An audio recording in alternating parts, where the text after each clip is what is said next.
Greetings, everyone. Welcome to NoDQ Live here on NoDQ.com and the YouTube channel, youtube.com/AaronRift NoDQ. Thank you all for tuning in, whether it's live or on demand. This is going to be a rant. I am not in the best of moods, as you can imagine, because I had to sit through a 4-hour show, including the kickoff, and I'm annoyed. I'm just annoyed with WWE. One match was worth watching. Everything else, to quote the angry video game nerd, I'd rather have a buffalo take a diarrhea dump in my ear. It was brutal. I'm hoping to have Tommy call in here in a few minutes. Tommy was at the show live, and he has some opinions. He can give us some feedback about what the live perspective was at this event. So until he's ready for the call, I will go ahead and start reviewing the show. Please tell a friend. This is going to be a fun NoDQ Live. If you're watching right now live, please spread the word. Tell your friends. Share this video on social media. You take out the opening match of the pay-per-view, and I'm not talking about the kickoff. The kickoff was Bayley versus Ruby Riott. That match was just, it was a kickoff match. We had Bayley and Sasha Banks argue backstage. Bayley wanted Sasha to be in her corner for the match, but Sasha was angry about Raw. Bad acting, but whatever. Bayley came out. She was on her own against Ruby Riott, who, of course, had the rest of the Riott squad with her.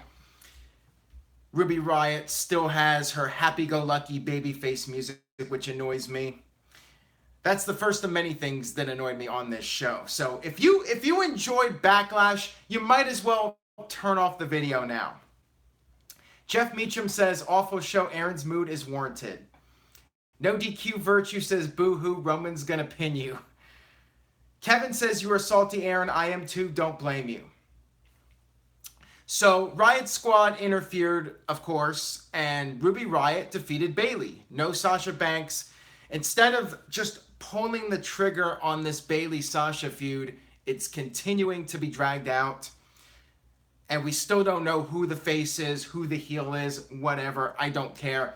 Let's move on to the main show. Tony H is here saying it was a gloried show, whatever that means.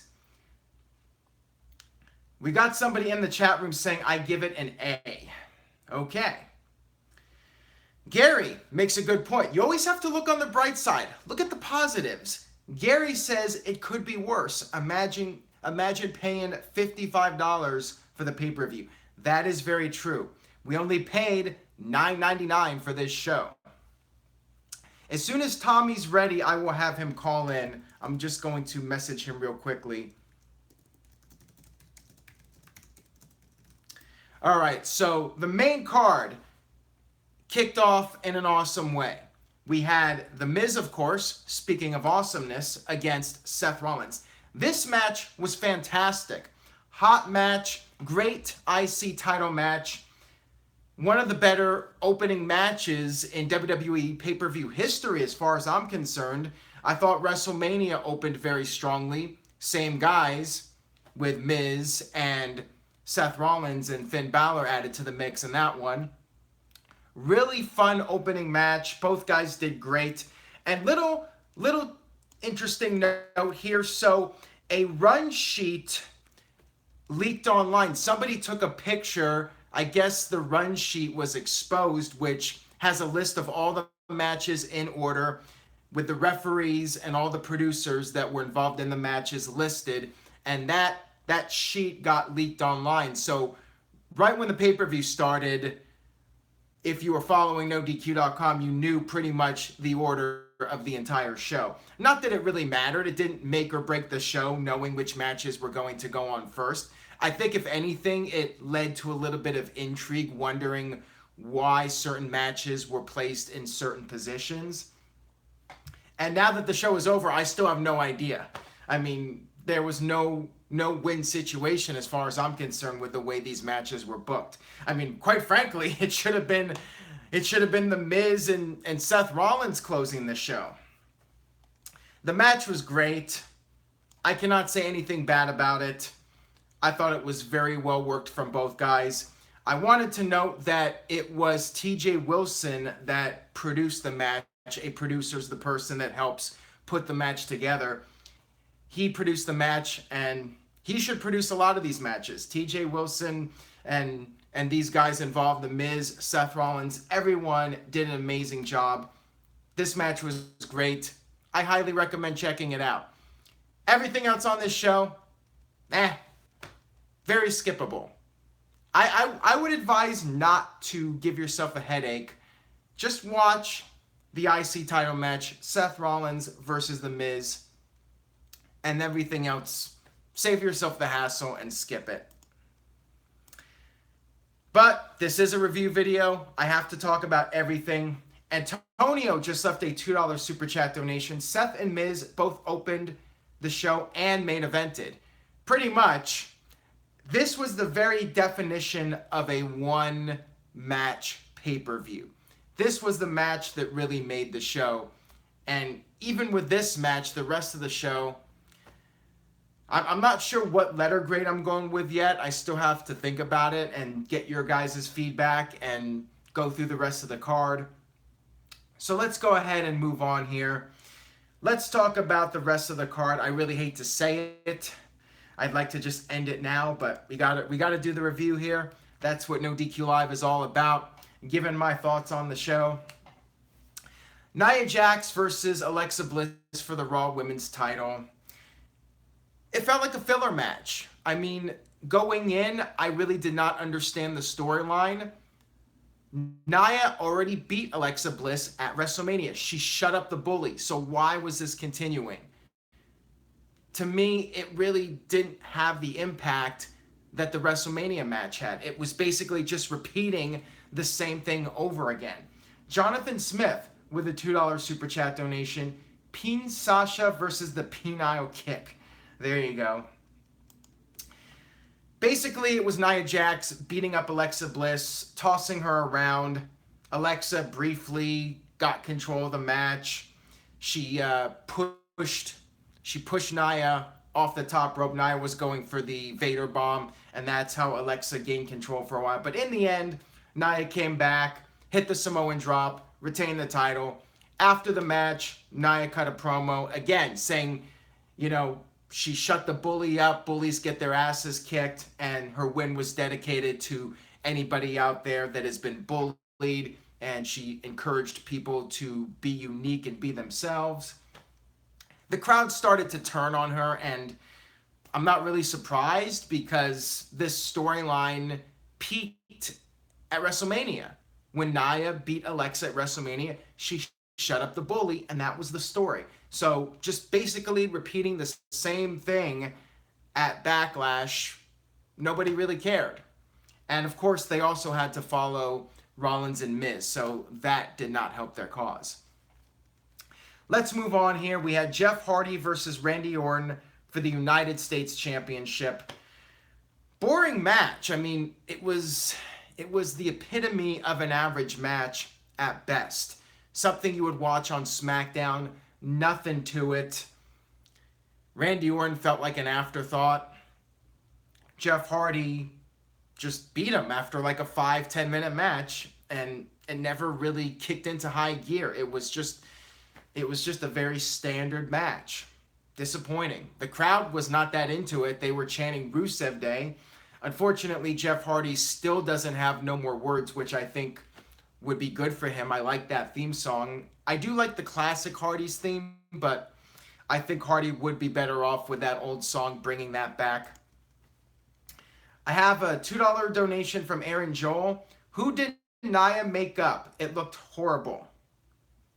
I'm not sure if he's talking about making up with somebody or makeup on her face. I'm guessing he said the makeup on her face, but I'm not entirely sure. But thank you, Aaron Joel, for the super chat donation. I appreciate it. Snipe Rider says Randy does not care anymore. Mr. Heavy Metal Hero Dude says, I like no more words. Virtue's getting on my case for talking about entrance songs. Well, talking about entrance songs is more interesting than talking about the match. All right, so Tommy is ready. William Losh just sent in a $2 super chat donation. Crowd seemed to not care the entire show. Yeah, I mean, after the first match, they definitely cooled off a bit. So what we're going to do right now is we're going to have Tommy call in, get his thoughts. He told me he has a low battery, but I'm really curious to get his thoughts. So we may jump ahead a little bit here. I apologize for those of you that like it nice and orderly. I want to get Tommy's thoughts. So I'm going to get him on the call right now and get his opinion. He was at the show in Newark, New Jersey. So let's see if we can get him on right now. Are you there, Tommy? Hey, how's it going?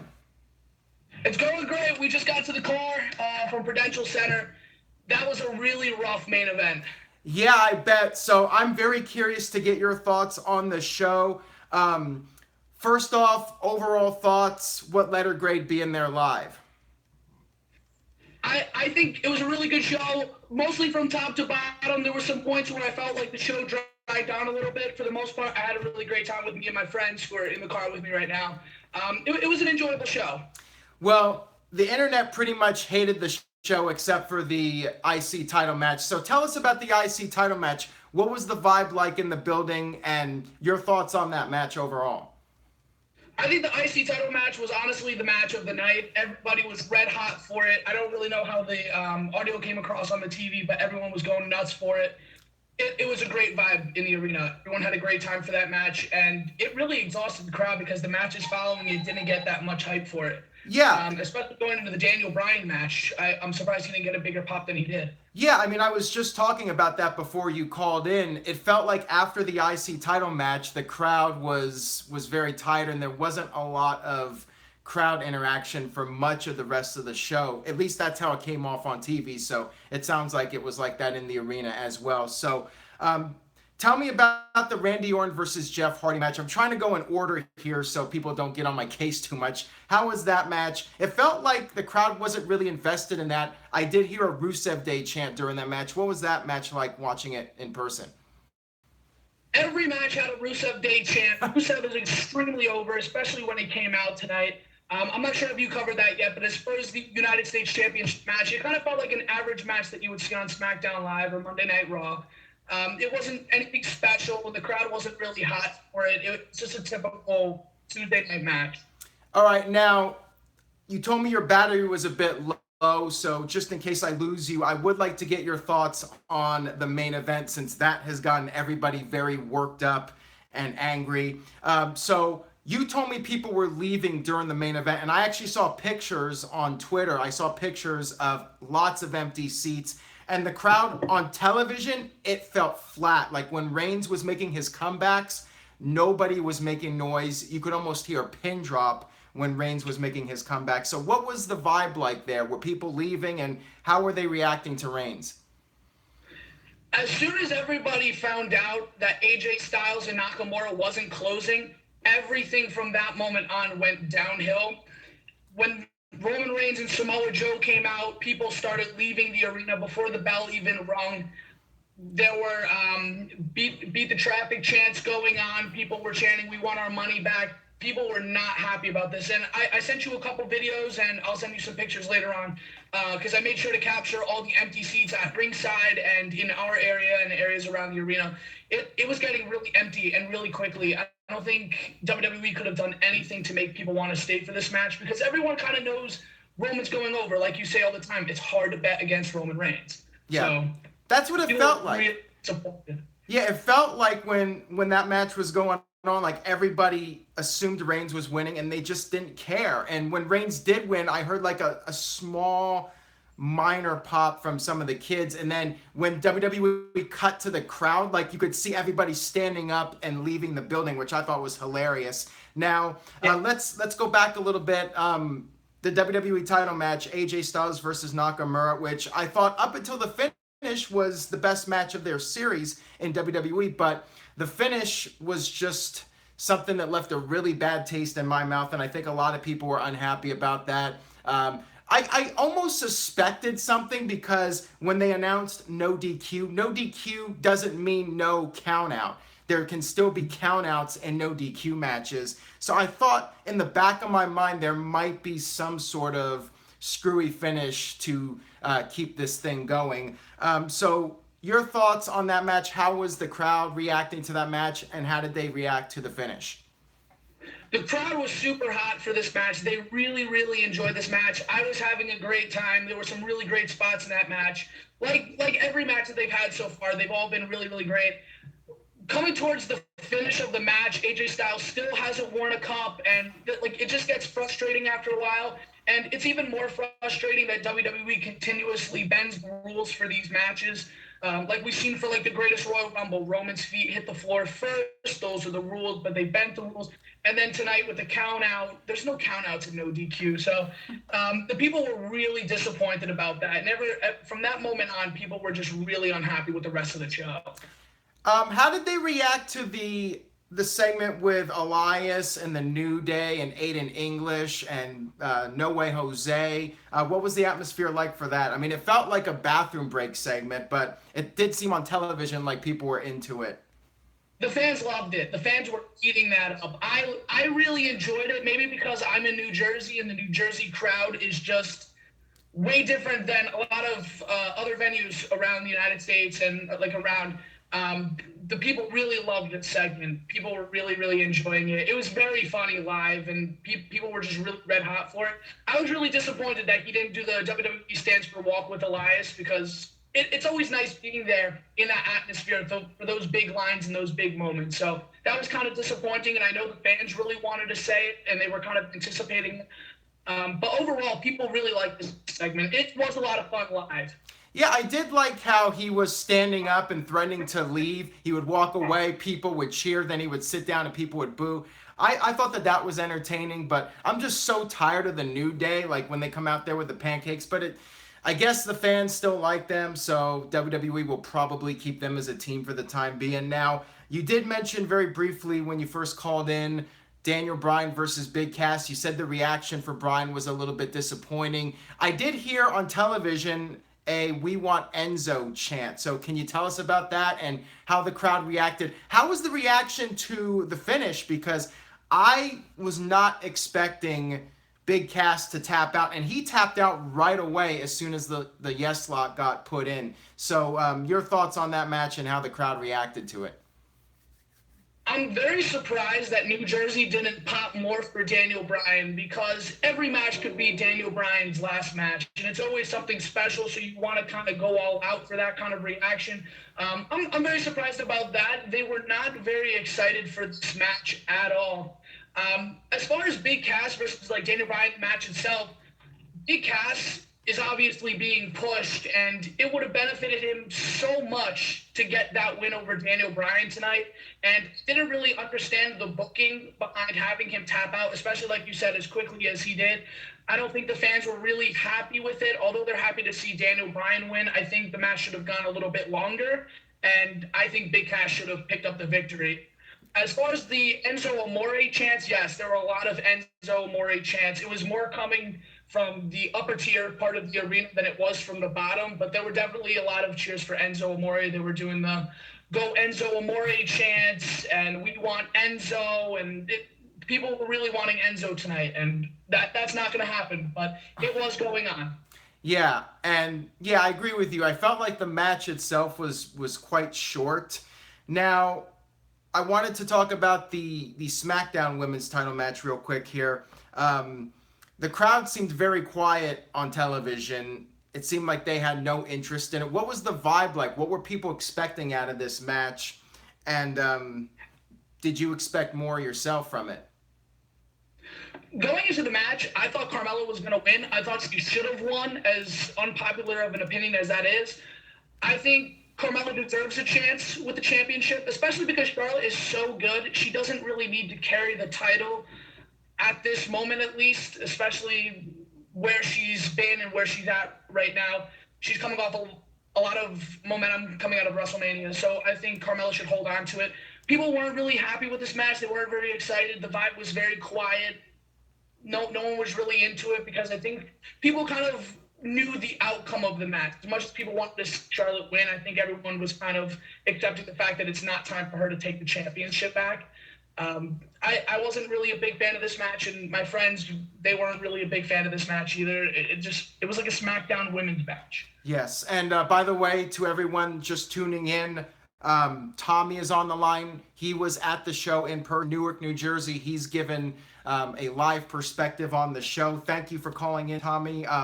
By the way, Dane just sent in a $1.99 super chat donation. Styles and Shinsuke Nakamura last man standing match at Money in the Bank, and Joe cashes in. There's an idea. Although there have been last man standing matches that also ended with neither guy winning, both guys being counted out. I remember that happened with Rock and Mankind back in 1999, St. Valentine's Day Massacre.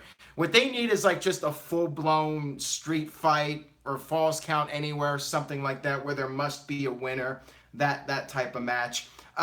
I also wanted to talk about the tag team match, get your thoughts on that. Bobby Lashley and Braun Strowman against Kevin Owens and Sami Zayn. Again, it felt like the crowd really wasn't invested in it, and people are confused about Owens and Zayn potentially breaking up and the idea of them feuding yet again. I'm not really sure what to make of it. What were your thoughts, and how did the crowd react to that match?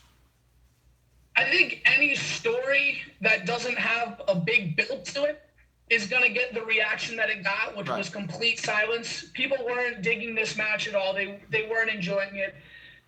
As far as Sami Zayn and Kevin Owens goes, I don't want to see them feud again. I feel like WWE just kind of looks at some guys who have a lot of momentum and forget what they're supposed to be doing with them, and I think that's what's going on here. Kevin Owens and Sami Zayn, they're always going to put on quality matches, but enough of seeing the same guys over and over again.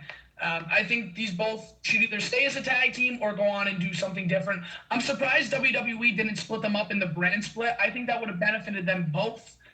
I don't think they need to be a tag team anymore. And we've seen Kevin Owens in a tag team for, I don't even know how long, since Chris Jericho. We haven't seen Kevin Owens be a single star since then. So I think it would be really great to see these two split up and do something different. I don't think that they should go in the direction of having them feud.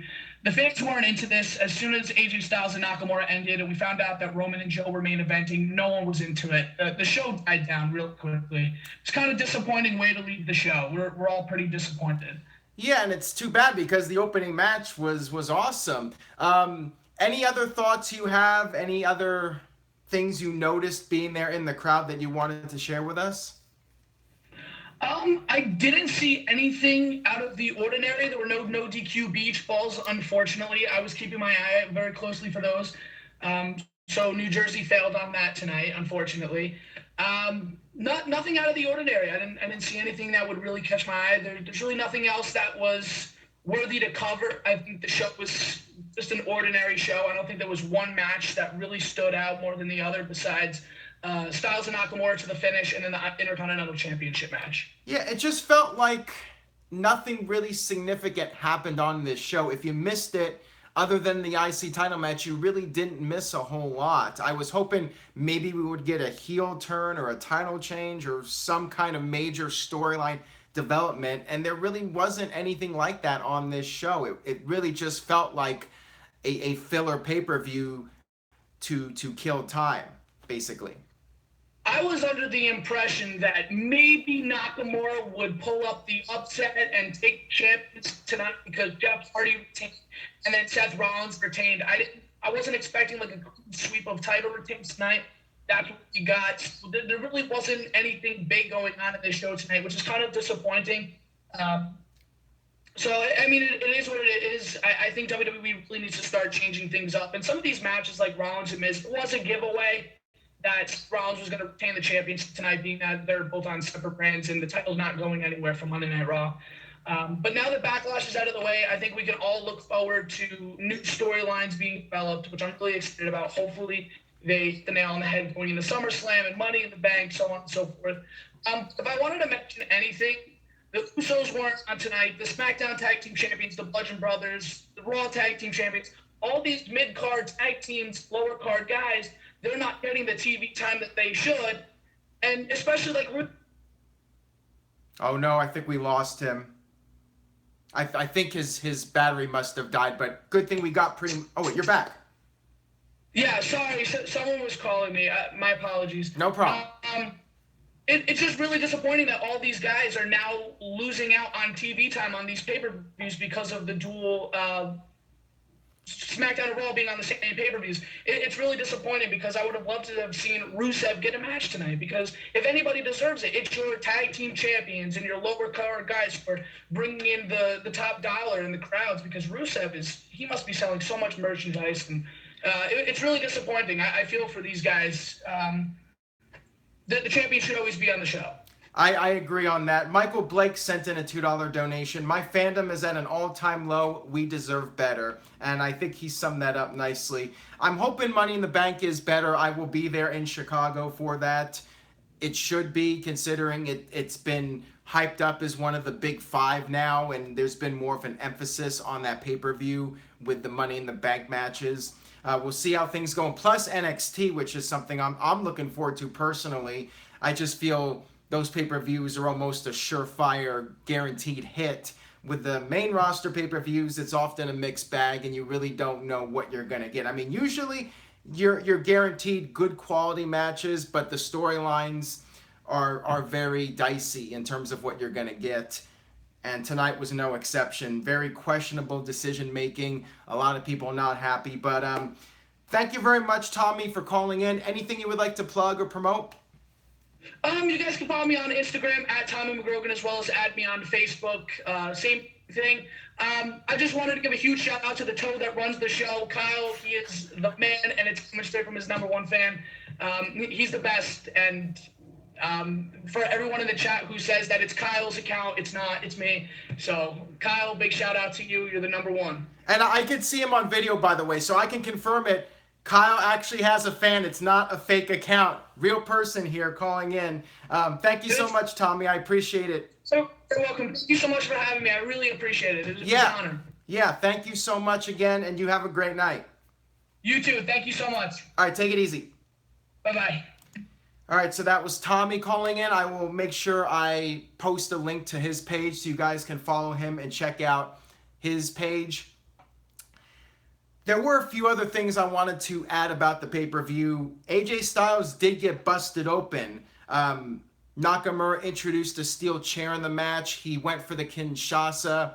AJ used the chair to block it, but in the process, the chair ricocheted off of Nakamura and hit AJ right in the side of the head, causing him to get busted open.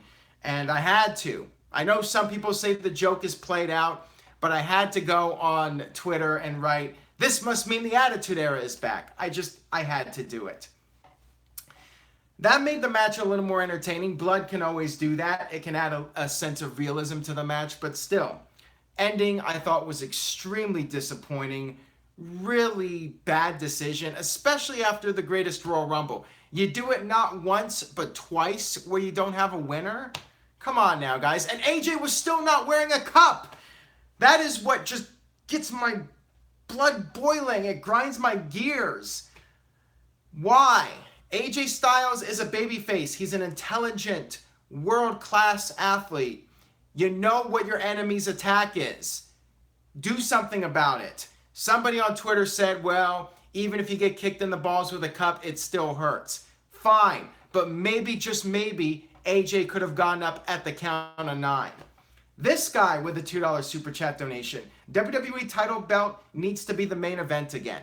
And that was another thing people were not happy about, the fact that the WWE title match was not the main event, and it hasn't been for a while now. The thing with Roman Reigns is, with John Cena, the crowd was always hot. There were very few John Cena matches where you had a dead crowd that did not react to anything. But with Roman Reigns, this is starting to happen more and more often, where fans are just not making noise. And in this case, they actually did what I've been saying to do all this time. If you don't like it, leave. Teach WWE a lesson. Show them you don't care by not just being quiet, but actually leaving. And that's what people did tonight. And when Reigns won and WWE cut to the crowd, you saw all these people standing up and leaving. It was embarrassing for the company. That's the best thing to do, is leave.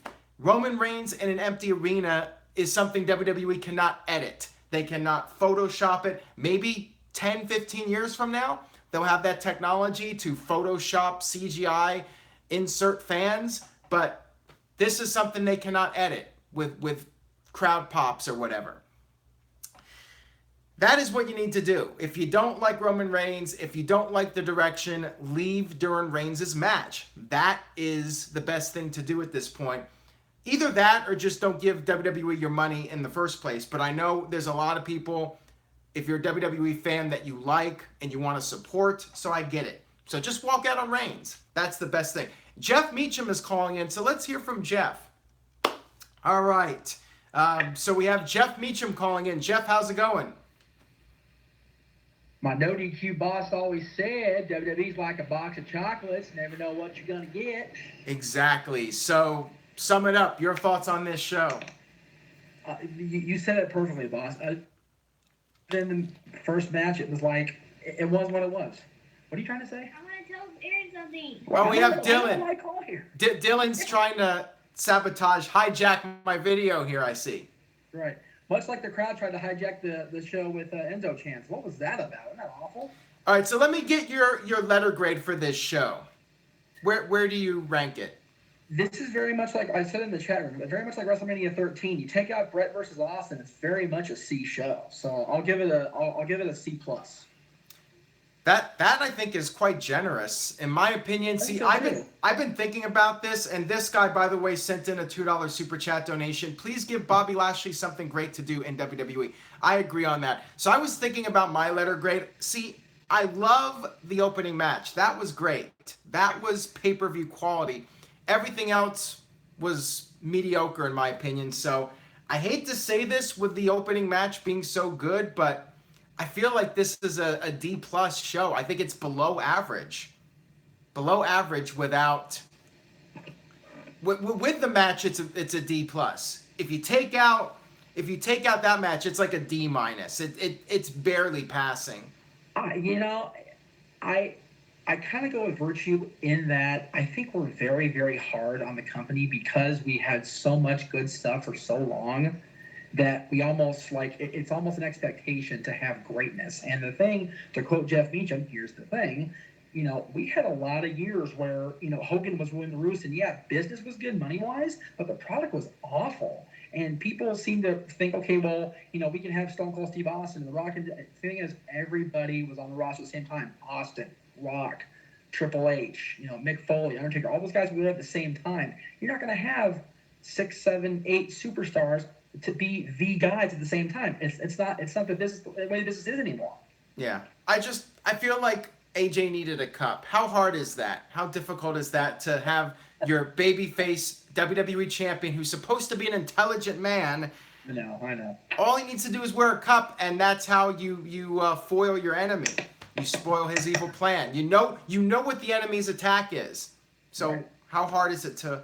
I personally am not a fan of the series being extended by low blows. I think that's a bad way to go, especially with two guys like Styles and Nakamura who can go legitimately without a bunch of scripted nonsense. Yeah, I agree on that. But everything else on the show just left a bad taste in my mouth, and I haven't ranted in a while. This has been quite the live video. Very hard. It's funny. You mentioned something at the top of your show before Tommy called in about that. It seems like they're filler shows. I think the problem is, I will say this until you fire me and tell me I can't say it anymore, Aaron, is that they need to have only 5 shows: WrestleMania, Money in the Bank, SummerSlam, Survivor Series, Royal Rumble, and build toward each of them. Yeah. Well, I think the problem here too was we had the Greatest Royal Rumble, which added yet another show to the lineup. By the way, William Losh just sent in a $2 super chat donation. Can I call in and discuss Styles versus Shin? Maybe not tonight, William, but tomorrow night, feel free. I'm gonna do a video pretty soon. See, the good thing now is we have 6 weeks until Money in the Bank. Thank goodness. A nice break. So I think what I'm going to do in a week or two is do a special edition of No DQ Live and just do call-ins and let different people call in, and that way I can really test the waters with it. Usually I just stick to 1 or 2 people calling in, but I think one of these days in the next week or so I'm going to do a live video where maybe I'll get 6 or 7 people calling in. We'll do a full-fledged call-in show. So everybody out there, stay tuned for that. That should be a very fun show. I've never done like a full-length call-in video before live, so that could be very interesting. And I'm sure somebody out there will accuse me of copying them, but it is what it is, you know. The NoDQ live conference call, first time ever. Yeah, no DQ conference call. Yeah, maybe I'll just call it that, the no DQ conference call. Well, Jeff, thank you for calling in. Your plugs? At _Jeff Meacham, Twitter and Instagram. Talk Wrestling. Last week was Chaos. You guys know I'll mention it on Twitter why it was Chaos. But this week, Talk Wrestling should be back, I believe, Thursday afternoon. All right, sounds good. Thank you again for calling, and I'll talk to you later, Jeff. Good night, guys. All right, bye. All right, that was Jeff Meacham. Follow him at nodq.com/Jeff. Jeff needs to know his username. All the NoDQ personalities have their own URLs now, so follow Jeff at nodq.com/Jeff. Virtue is nodq.com/Virtue. Cindy has her own page. I got to make one for Kayfabe Candy Ass. Right now, I just made ones for the NoDQ video personalities, but I got to get the columnists their own URLs as well. So I'll get one for Kayfabe Candy Ass very soon. TJS, nodq.com/TJS. You guys get it. Tom with a $2 super chat donation. WWE annoys me so much, but why do I keep watching?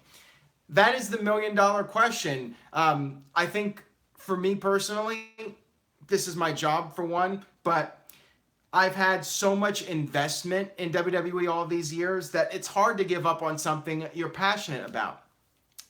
I'll use another example, The Walking Dead. I feel The Walking Dead has gone very downhill in recent seasons, but I loved the show in the beginning. I started watching The Walking Dead right when it started, and I was a huge fan of the first season, but it gradually declined in quality, in my opinion.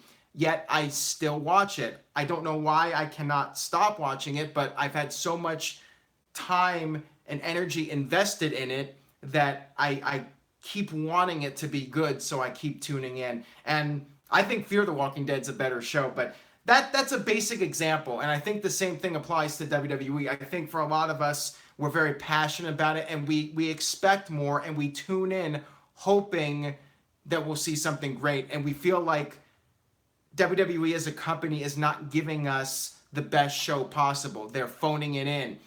Their attitude is, we're monopoly. We can do whatever we want. We don't have to take chances, take risks, think outside the box. We can just run a standard show, follow a formula that we've been doing for years, and people will keep watching. So that's WWE's attitude. And for a lot of us, I feel like we wish that would change. We wish WWE would think outside the box more, take more chances, and do something different. Just give us something we haven't seen before. At the very least, just be more creative. The broken Matt Hardy stuff, woken Matt Hardy. People have mixed feelings on it. Some people love it, some people think it's dumb, but it's creative. That's why I think it's gotten such a good reaction from a certain group of people, because of the fact, even if you're not a fan of it, at least it's being creative and it's trying something different. That's why I applaud Matt Hardy, Jeff Hardy, the Hardy family. I think it's awesome what they've done, and they've done something different, and they're thinking outside the box. Even if it is goofy or over the top, at least it's something different, and it's creativity. That's what I want to see. I want to see more creativity and more chances being taken, and just keep us guessing what's going to happen. That will make it entertaining. But when it's the same thing, night in and night out, the same formula, and you do these cheap finishes on every show, people tune in for weeks. You have weeks of build-up, and then on the pay-per-view, you don't give a satisfying conclusion to this story that people have been investing weeks and weeks in. You don't pull the trigger at the right times, like with Sasha Banks and Bayley. You let it drag out too long. The writing is just not good. You need to have better writing. You need to have the storylines peak at the right time. You need to end the storylines at the right time. Every story has a beginning, a middle, and end. You got to plan it out better. Yes, injuries happen. People get suspended. Have backup plans. Have a plan B. Have a plan C. And I feel like there are no plan Bs or plan Cs. They book for the moment, or they book for Vince. The writers come up with stuff that Vince wants to see, not what the fans want to see. Because if it was what the fans want to see, Rusev would be getting pushed. Roman Reigns would be turning heel. We would not have pay-per-view main events, WWE title matches, be the mid-card, and have these matches end with no winner. After the previous match had no winner as well. So yeah, that's my rant on WWE. And if you enjoyed it, please share this video, tell a friend. Yeah, that main event was something else. The "this is boring" chant, people leaving. It just seems like it's getting worse and worse for WWE. Roman Reigns, you got to turn the guy heel. Why not? You have Braun Strowman. The crowd loves Strowman. Let him be the face of the company. Change it up with Roman. It's not working. Is Vince that stubborn that he cannot admit that and just have a little blow to his ego? He has to be right 100% of the time. He cannot fail. I mean, that's how Vince functions. He has to always succeed. He cannot fail. Failure is not an option for Vince. He's very stubborn. XFL, perfect example. That thing flopped just about as hard as any entertainment entity ever did. Yet he's trying it again because he has the money to try it again. Michael Blake with a $2 super chat donation. Will the WWE ever give up on Reigns? Dude is boring. I don't know. I really don't know. I don't know what it's going to take. Honestly, I think it's going to be the money. If people stop tuning in, buying merchandise, unsubscribing to the network in mass numbers, I don't think anything's going to change unless those things happen. I really don't. Or if somebody takes over. I don't want Vince to die. That is going to be a terrible, sad day for the wrestling industry. But the day somebody else takes over, maybe there will be change. Other than that, I don't know if anything's going to change with Reigns. I feel like it's going to be the same thing, and people are just going to have to deal with it. Mike Hunt with, oh God, I just said that name out loud.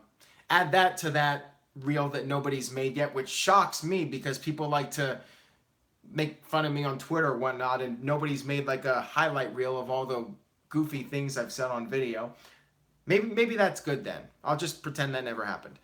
So MH said, WWE is rubbish. Don't know why I bother. Most times I just watch your videos rather than the actual show. I'm over this rubbish.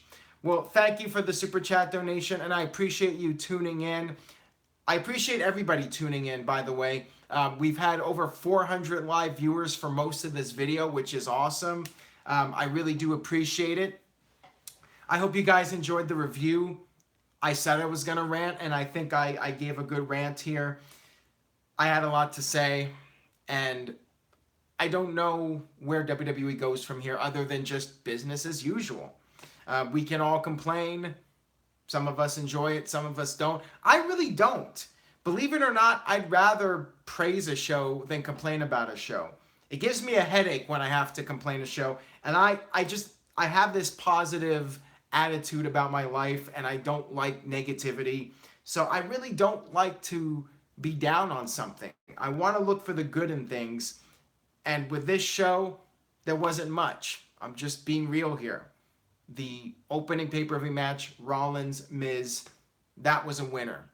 Everything else was filler. That's what it was. So that's all I got to say about Backlash. Raw is tomorrow night. We got SmackDown Live. Thankfully, there is a 6-week break. By the way, if you are in Chicago or if you're going to Money in the Bank, if you're traveling, There will be a NoDQ.com meetup. I will be in Chicago. Virtue will be there. TGS, Stephen Osborne, many other people as well. Go to NoDQ.com/Chicago. It is a free meetup. You can come say hi, join us. I'll have some championship belts from Bad Billy J Belts, by the way. Come say hi. Won't cost you anything. Fun times. Go over to NoDQ.com/Chicago for that. Jonathan Smith, $2 super chat donation. WWE's stock price is $40 at the moment. 2 years ago, it was $16. Well, see, that's the thing too. The Greatest Royal Rumble. Very controversial event. A lot of people feel WWE should not be doing business with this country. But WWE is a business. They're trying to make money. And Saudi Arabia gave them a huge payday. A very significant payday. And WWE is... They're basically swimming in money. They got money to burn. They are not going out of business anytime soon. They're not going to be struggling for cash anytime soon. All the more reason why they can do what they want. It is a monopoly. And other promotions can try. Ring of Honor, TNA tried.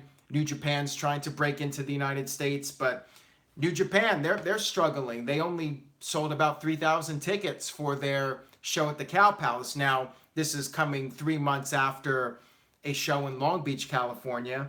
So that doesn't help matters. Plus, we have the All In event. And it'll be really interesting to see how the All In event draws. But it's tough. It's going to be tough for anybody. TNA could not do it. TNA was unsuccessful. Nobody can really touch WWE. So they basically are a monopoly. You have independent promotions that can do some good business on a small scale level, but nobody can really touch the big dog, WWE. By the way, when Michael Cole called Seth Rollins the King Slayer, that was so lame. And I'm scared now it's going to be like it's boss time and the big dog, and Michael Cole is going to say it every show, and it's just so lame. And speaking of lame, that goofball, what's his name, Byron Saxton, dancing around to the conga music of No Way Jose, that was just, I could have done that and been less lame. And that's really saying something. So guys, I'll go ahead and wrap up this video. It's getting late here. Well, not so late for me. It's like 9:20 Pacific time, but I got other things I got to take care of here. Thankfully, there was no Daniel Bryan Miz post Backlash segment on the network. I was scared when they announced that because I'm like, oh no, people are going to tune into that instead of NoDQ Live, and I'd have to tune in and watch that while trying to do a live video. But Daniel Bryan was pulled from that. I'm happy. Less competition. So, thank you guys very much for tuning in. I appreciate it. If you did enjoy the video, spread the word. Tell a friend about NoDQ Live.